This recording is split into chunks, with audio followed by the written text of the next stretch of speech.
Is Brazil's justice system making special accommodations for a former president, or is it simply grappling with the same challenges and constraints that affect the entire country?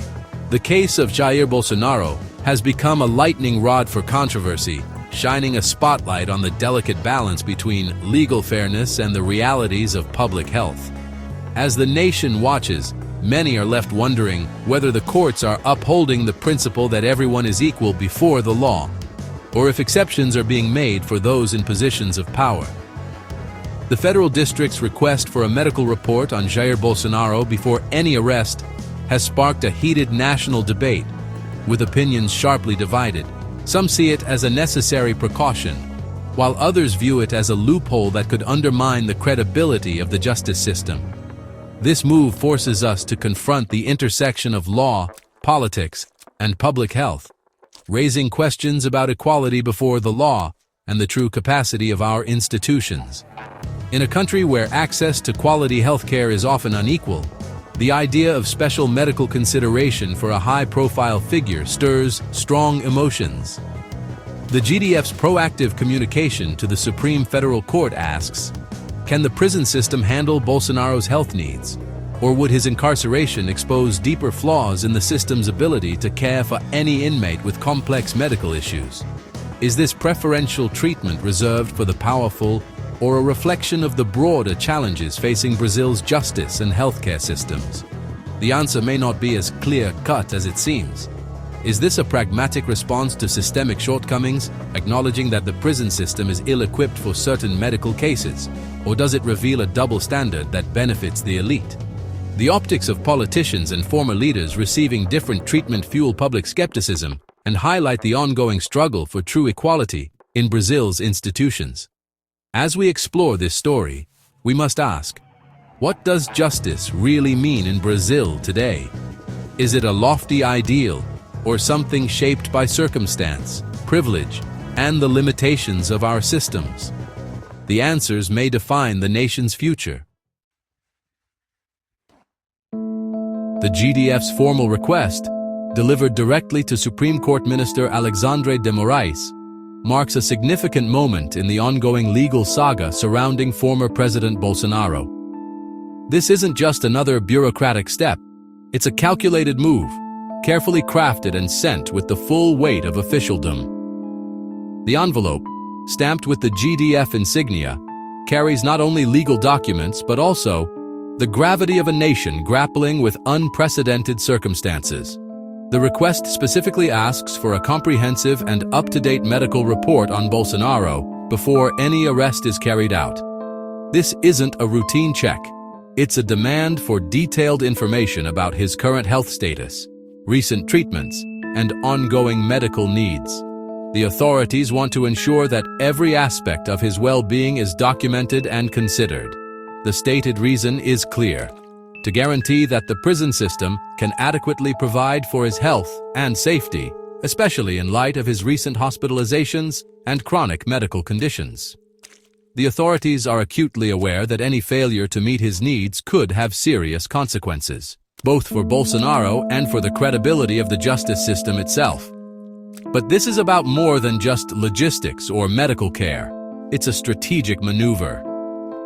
By making this request, the GDF shifts a significant portion of responsibility onto the judiciary, compelling the courts to weigh not only legal arguments, but also humanitarian concerns. This move could set a powerful precedent for how high-profile detentions are handled in Brazil, especially when it comes to former leaders. If the prison system is found lacking, unable to meet the medical or security needs required, then alternatives such as house arrest or electronic monitoring may be put on the table. The authorities are signaling that they are prepared to consider every option, no matter how unconventional, to ensure both justice and safety. Meanwhile, Bolsonaro's defense team remains silent, choosing not to comment publicly on the GDF's move. Yet, the very act of making this request sends a clear message. Imprisoning a former president is a matter of national significance, and it will not be treated as a routine affair. The weaknesses and limitations of the state's own institutions, its prisons, its healthcare system, its legal framework, are now at the center of a heated debate. The spotlight is not just on Bolsonaro, but on the system itself and its ability to handle such a high-stakes situation. In this unfolding drama, the GDF's precautionary step is no longer just a formality. It has become a crucial piece of the larger puzzle, shaping the path forward for both justice and democracy in Brazil. Papuda, Brasília's main prison, is emblematic of Brazil's prison crisis: overcrowded, underfunded, and lacking advanced medical care. Serious health issues require risky transfers to public hospitals, straining security and resources. Human rights groups have long criticized the inadequate care for inmates with chronic illnesses. The GDF's request for Bolsonaro highlights a system that fails thousands daily, not just one high-profile figure. Is this about Bolsonaro's health, or about avoiding a political and media disaster? The state's letter is a preemptive move, exposing the system's inability to handle a crisis of this magnitude. Bolsonaro's health is no secret. His 2018 stabbing left him with chronic intestinal issues, requiring repeated hospitalizations. Recent infections and ongoing risks make his medical needs complex and urgent. The GDF argues that prison conditions, stress, diet, delayed care could endanger his life.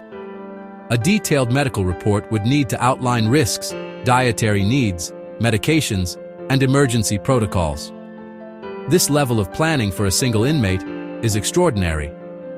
The debate shifts from guilt or innocence to whether the state can safely detain its most famous potential prisoner. The question, can the system guarantee his safety, or is it unprepared for such responsibility? Brazil's recent history reveals a troubling pattern. When it comes to the justice system, powerful figures often receive special treatment behind bars. Take, for example, the case of former President Lula, who was granted a special cell, far removed from the harsh realities faced by most inmates in Brazil's overcrowded prisons. These facilities, notorious for their tough conditions, seem to transform when the accused is a high-profile figure. For the wealthy and influential, house arrest in comfortable surroundings is a real possibility. Now, as legal proceedings swirl around Bolsonaro, many wonder if he too will benefit from these privileges, continuing a trend where the elite rarely see the inside of a standard cell. The GDF's proactive request for special consideration in Bolsonaro's case is unprecedented in Brazilian legal history. It signals a new level of caution and perhaps even deference when dealing with the powerful. What's remarkable is that it's the state itself, not Bolsonaro's defense, raising concerns about his potential imprisonment before any arrest has even taken place. This reversal of roles is telling. It highlights a deep institutional anxiety about the prospect of imprisoning a former president, especially one with significant health issues and a fervent, mobilized base of supporters. The fear of unrest or backlash is palpable. Meanwhile, thousands of ordinary inmates, many elderly or seriously ill, receive no such consideration. Their daily reality is one of neglect, with medical needs often ignored or delayed. For these prisoners, help arrives only after a crisis has erupted, if it comes at all. The system responds reactively, not proactively, to their suffering. Their pleas for house arrest or medical release are routinely denied, regardless of the severity of their conditions or the risks they face. The contrast with the treatment of the powerful is impossible to ignore. This raises a fundamental question. Is health and humane treatment in prison a universal right, guaranteed to all, or is it a privilege reserved for those with influence and connections? The stark difference between luxury accommodations for the elite and the grim reality for the rest exposes a troubling double standard at the heart of Brazil's justice system. The Bolsonaro case forces us to confront these uncomfortable truths about privilege, power, and the meaning of justice in Brazil today. Are we truly witnessing equal justice under the law, or is the system rigged to protect the powerful while the vulnerable are left behind? The answer to this question will shape not only the outcome of high-profile cases, but also the public's trust in our institutions and the future of democracy in Brazil. Globally, democracies have faced the challenge of imprisoning former leaders: France, South Korea, and possibly the US with Trump. In these countries, the legal process proceeds, with security and medical adjustments as needed. Their prison systems are often better equipped, making the debate about politics, not logistics. In Brazil, the GDF's request exposes institutional fragility and a system stretched thin. Here, the question isn't just, should a former president go to prison, but can he? The contrast with other nations is telling. Robust systems adapt to the law, not the other way around. The GDF's request sends shockwaves through society. Supporters see persecution, critics see privilege. The move deepens polarization, fueling narratives of injustice on both sides. Trust in institutions erodes as the debate shifts from facts to partisan loyalty. The judiciary faces immense pressure, every decision scrutinized and politicized. This case is now a symbol of Brazil's struggle for democratic integrity. The outcome will echo far beyond Bolsonaro, testing the strength and fairness of our institutions. In this climate, justice itself is on trial. Behind the headlines, Bolsonaro's family faces intense stress, legal battles, health fears, and relentless public scrutiny. For them, every health scare is personal, every legal twist a source of anxiety. Supporters empathize, seeing a family under siege. Critics suspect a strategy to avoid justice. The line between personal suffering and political maneuvering blurs. Can we separate empathy for the family from the demand for accountability?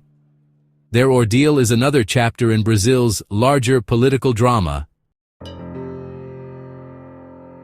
This moment demands reflection. Does justice in Brazil bend for the powerful or stand firm for all? True democracy requires transparency, accountability, and equal treatment under the law. Faith and civic duty can anchor us, reminding us of values like integrity and compassion. The debate is about more than one man. It's about the freedom to live under fair laws. Our collective commitment will define the future of justice in Brazil. Let's reaffirm our resolve to build a nation where justice, faith, and freedom are realities for everyone.